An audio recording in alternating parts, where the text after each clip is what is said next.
Well, good day, folks. We are still here at the National Cemetery of Los Angeles. This is the second video today. I'm going to do this grave right here. This is the grave of Nicholas Porter Earp, E-A-R-P. Yeah, you should know the name Earp. This Nicholas Porter Earp was the father of the Fighting Earps. He was the father of James, Virgil, Wyatt, Morgan. Yeah, this guy. This is the patriarch that started the family. Nicholas had several professions in his life. He was a farmer. He had a farm, I think it was over in Illinois. He was born in Kentucky, but got a farm in Illinois. He was a cooper, so he was a manufacturer, trader in storage barrels. He was a constable, i.e. he was a cop for a while. He was a wagon master. At least twice he drove wagons for 1,000 miles or more.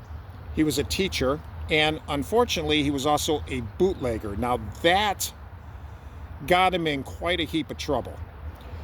In fact, it got him fined and sued, and he ended up losing a farm over it. So, hey, everyone's got to make a living, right? But unfortunately, when we make a living, some of us make some pretty gross mistakes. Well, that was Nicholas's gross mistake. Anyway, he was married 3 times. He was born in 1813, so in 1836, at 23 years of age, he married Abigail Storm. She gave him 2 children, Newton and Nathan. Nathan was a baby that died. She died herself about 3 years after the marriage. So then in July of 1840, he married his second wife, Virginia Ann Cooksey, in Kentucky. She bore him 1, 2, 3, 4, 5, 6, looks like 7 children. There was James, Virgil, Wyatt, Morgan, Warren, Virginia, who died at 3 years of age, and there was Adelia. His marriage to Virginia, Ginny, lasted many years until she died later. Nicholas served in the Mexican-American War of 1846 to 1848. If you remember what that war was about, that terminated in I think it was called the Treaty of Guadalupe, where the major landmass of Texas and I think of New Mexico and parts of California were sold from Mexico to the U.S. Was it a fair deal, fair trade? Probably not. I would say that from what I heard, it was basically a sale, a deal at the edge of a sword, at the end of a gun. So the United States got that land, not at an expensive price. But anyway, he fought in that war. He got injured in the Mexican-American War when a mule kicked him. Now that's not funny. It's nothing to laugh at. Anybody who's been injured by an animal like a mule or a horse, they can tell you how much it pains them. And Nicholas he suffered from a disability and pain the rest of his life because of it. Yeah, but he lived until 93 years of age, so he was a tough guy. During the Civil War, he became a recruiter, some kind of sergeant, master recruiter.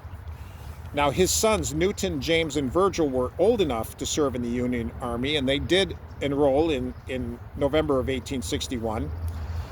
Wyatt and Morgan were too young to serve in the Army in the war. Wyatt tried. He ran away 3 times, and each time Nicholas caught him and brought him back to the farm. He said, "Hey, you're supposed to be here at the farm." I think it was of Illinois, tending the corn. So anyway, after the Civil War was done, he moved his family westward for good farmland. He was caught bootlegging while he was in Illinois. He was fined by the government. He couldn't pay the fine, so he lost his farm was confiscated by the government, so he lost a lot. So that was good reason for him good motivation to move this whole family out westward toward this way. We know what his sons did. Virgil, Wyatt, and Morgan fought in it. They were marshals. They were cops in Tombstone. We know about the Battle of the OK Corral. His sons are not buried here. I mean, he's buried here because he was a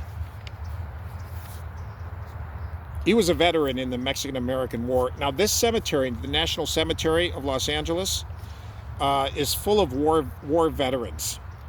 And this one right here has Civil War veterans. It's got some Confederate soldiers, Union soldiers. They got Mexican-American war veterans. They got Spanish War veterans, I understand. They got World War I, World War II veterans. Yeah, this is full of great men. Now Nicholas went on, and he lived 93 years old. He moved over here to he moved to San Bernardino. And for a few years, he lived at the Soldiers' Home in Sawtell, California. He died at 93 years of age on February 12, 1907. And so here he lies.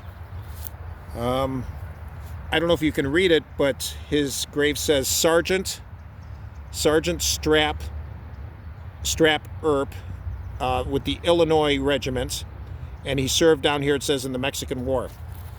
So, what can I tell you? Rest in peace, Mr. Earp. I certainly hope you made peace with God before you died. So, there we have it.